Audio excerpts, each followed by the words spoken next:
Yeah.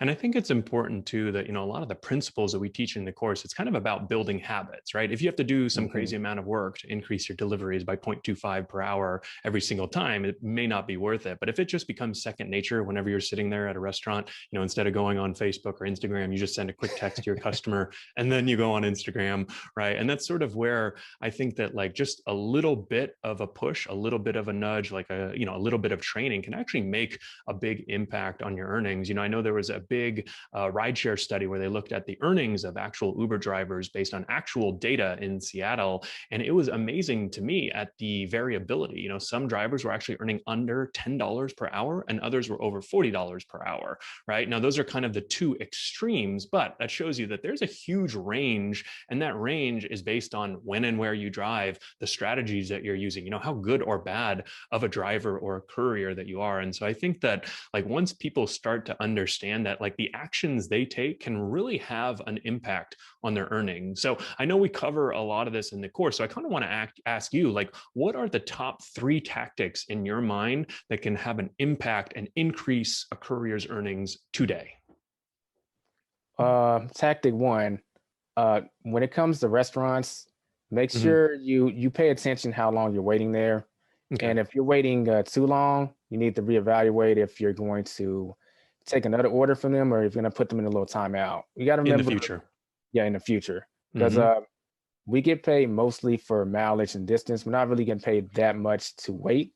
So we want to Right. take that into consideration. That's tactic number one. Very similar to Uber, actually, right? I mean, that's what you want to be driving 70 miles an hour, down the freeway when you're with a passenger. And, I think the other thing too that I've noticed with restaurant delivery is you do get a lot of repeat restaurants, right? Like driving Oh, yeah. rideshare, you never see the same passenger again if you're in a big city like LA. But, in food delivery, right, you get a lot of the same, restaurants, right? Are there any restaurants that you personally, like to avoid, either local chains in Dallas or maybe national ones? Feel free to call them out right now. I will say in the beginning, McDonald's. McDonald's was bad, really? Yeah, they've gotten better, but Okay. most McDonald's trips, for whatever reason, they're pretty short, which Hmm. in itself isn't a big deal. But Yeah. sometimes the wait might be longer than desired, and Hmm. McDonald's is kind of cheap, so a Yeah. lot of times customers may not be tipping, and when you combine those two factors, it starts to affect that per hour earnings. Now they've gotten Interesting. better, but in the beginning, definitely McDonald's. Okay.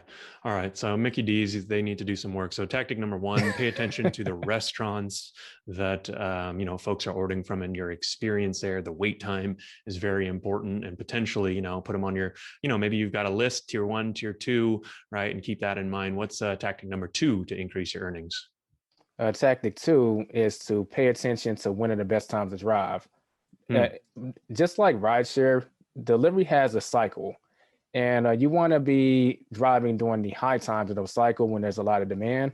You don't want to be just sitting in your car, just reading the magazine, Hmm. waiting for your next trip for too long. That's the sign that you're probably not delivering at the right time. So you want to find out what are the best times, like lunchtime, dinner Hmm. time, and deliver during those time frames so you can Yeah. maximize your earnings. And what are the specific times that you found are the busiest for the delivery platforms?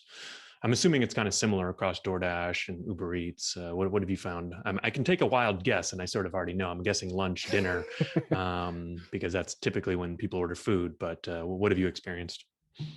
Yeah, so definitely lunchtime between 11 a.m. and 2 p.m. Hmm.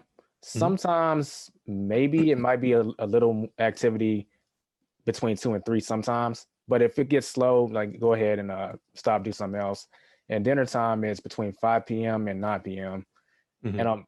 a lot of people overlook this, but there's not as much competition in terms of other drivers taking deliveries. But if you're willing to do the overnight thing and you're Hmm. aware of what restaurants are open overnight, Hmm. there actually is some good jewels there. So, Interesting. and So, a what lot time of are we times, talking? Like 2, 3 a.m., 1 a.m.?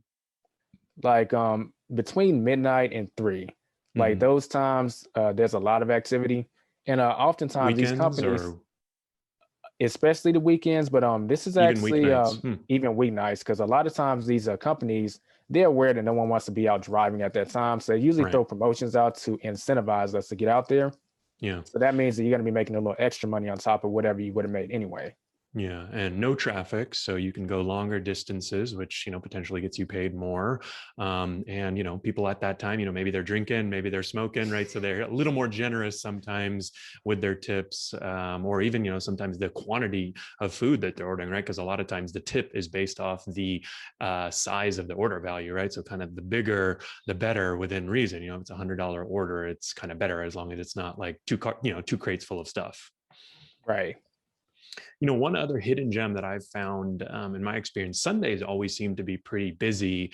And in addition, I mean, the holidays, but also big events, like Halloween or Super Bowl. I think this is pretty common across a lot of the gig economy platforms, whether you're doing rideshare or delivery. Did you find those times worth it? Do you think that Sundays and holidays and things like that are just as good? Yeah, because one thing, and I guess this would be tactic number three since we didn't get to three, but All right, let's do it. rideshare and delivery are kind of interrelated in the sense of a lot of rideshare drivers do delivery too. Mm, So any kind of event that takes rideshare drivers off the delivery platforms because they got their mm, hands full is going to upset the balance between how many customers are ordering food and how many delivery drivers are available. It upsets it in our favor because there's going to be more orders flowing out, which yeah. means that you make more money. So, and there's also events that may not necessarily be impacted directly by rideshare, but they impact delivery. A lot of Hmm. people have a habit of watching the Super Bowl, ordering Uber Eats or DoorDash at the same time. And if we know that's going to happen, you best believe I'll be out there on that Super Bowl night. Yeah. Yeah, definitely. I think the interplay between rideshare and delivery. I can't remember if we cover this in the course or not, but one thing I always liked as a rideshare driver is that, you can get pulled, anywhere and everywhere, right? You could get a ride, especially in a big city like LA. It's kind of almost common to get like a 20, 30, 40, 50 mile trip. And if you end up near your house towards the end of the night and you don't want to get pulled away, you can actually switch to Uber Eats, for example, right? And kind of probably the Mhm. earlier the better if it's around dinner time, because people aren't ordering. I don't think you actually physically can order usually from more than like 5 to maybe 10 miles away. So I like that it's always, sort of a shorter radius, which also means less miles on your car, right? Oh yeah, definitely. And I've done that several times since I started out in rideshare. And if I ended up in sometimes back home, but oftentimes I might have an appointment for something else. Yeah. And rideshare wouldn't be ideal because it might take me to th- the other side of the city or to another city. But I have an appointment in an hour. I want to go ahead and make some money though.